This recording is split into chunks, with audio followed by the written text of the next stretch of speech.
der er jo utrolig meget improvisation i alt, hvad vi laver. Men når vi spiller de numre, jeg har skrevet, eller som Søren og Jesper har skrevet, også til pladen, så er der nogle af tingene, som er ret stramme arrangementsmæssigt. Men inden for de ret stramme rammer prøver vi ligesom at have det så opløst eller så åbent, flydende som muligt. Det kendetegner os ret meget, at vi spiller virkelig stramme kompositioner og stramme arrangementer. Og så gør vi også det stik modsatte.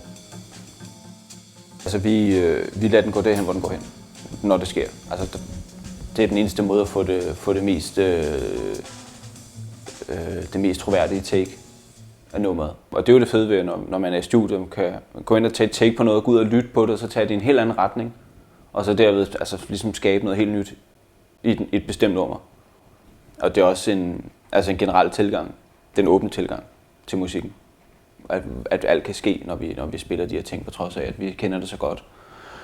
Eller netop på trods af, at vi kender det godt, ikke? Så kan alting ske. Og det er ligesom den devise, vi arbejder ud efter. Det er nærmest kun det, vi prøver at løsne op for det hele.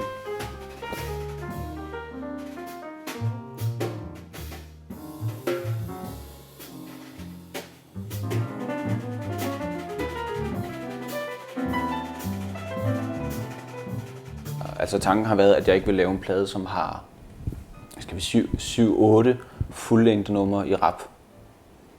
Så vi har et nummer, som måske var 6-7 minutter, eller 6 minutter. Og så kommer der noget, som er kortere efterfølgende, som måske har en reference til det nummer, som vi lige har hørt, eller så har det en reference til det, der måske sker efter. Eller kan være sådan en lille form for, ikke intermezzo, men sådan en lille form for, der kom sådan lige, nu knækker vi lige kæden, og så samler vi den igen lige om lidt.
Jeg er meget inspireret af at skrive ting i suiteform.